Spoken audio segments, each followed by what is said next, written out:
सुनैना का पति काम के सिलसिले से अक्सर घर के बाहर ही रहते थे, लेकिन सुनैना फ़ोन पर घंटों बातें करती रहती थी। दिन का समय तो वह जेठानी और उनके बच्चों के साथ काट लेती थी, पर रात को सुनैना को जल्दी नींद नहीं आती थी। सुनैना का कभी कभी तो इतना मन करता था कि वो रात में सोचती थी कि काश मेरे पति मुझे भी अपने साथ ले जाते, क्योंकि रात को जेठानी जी के कमरे से बहुत ही ज़्यादा कामुक आवाज़ें आती थी जो सुनैना को पागल कर देती थी।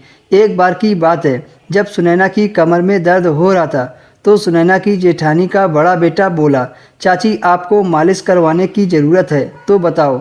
सुनैना ने कहा, क्यों, तुम कर दोगे क्या मेरे मालिश? उसने कहा हाँ, और तेल की शीशी उठाई और उसकी कमर में मालिश करने लगा। उसके हाथों की छुअन से सुनैना गर्म होने लगी। फिर सुनैना ने राजू से कहा, थोड़ा नीचे तक मालिश कर दो। तभी राजू सुनैना के कमर के नीचे तक हाथ लगाकर मालिश करने लगा। एक बार वह राजू के साथ संबंध भी बना लेती, लेकिन सुनैना की जेठानी उसी वक्त कमरे में आ गई और सुनैना को अपने आप को रोकना पड़ा। एक दिन अचानक से सुनैना की जेठानी को मायके जाना पड़ा, क्योंकि उनकी माँ की तबीयत ठीक नहीं थी। जेठानी ने सुनैना से कहा कि मैं अपने पति को फ़ोन पर बता दूंगी, तुम बस घर का ख्याल रखना और जेठ को खाना खिला देना।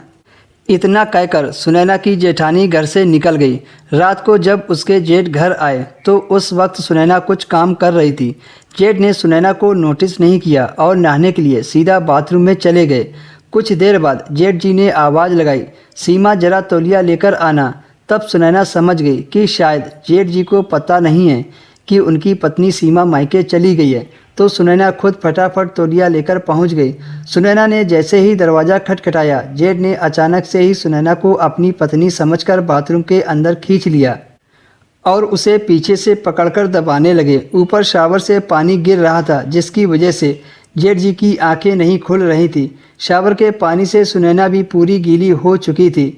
सुनैना को बहुत शर्म आ रही थी, एक तरफ से उसे मज़ा भी आ रहा था। फिर सुनैना जैसे ही जेठ की तरफ मुड़ी, जेठ जी ने जैसे ही सुनैना का चेहरा देखा, एकदम से सुनैना को छोड़ दिया। सुनैना भागकर बाथरूम से बाहर आ गई।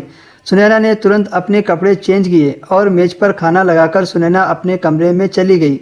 जेठ जी नहाकर बाहर आए और डाइनिंग टेबल पर सीमा सीमा चिल्लाने लगे।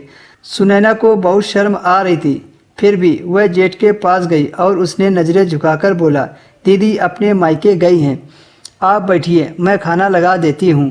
तब उसका जेठ बोला, अच्छा, उसने फ़ोन तो किया था लेकिन मैं काम में बिजी था, इसलिए फ़ोन रिसीव नहीं कर पाया।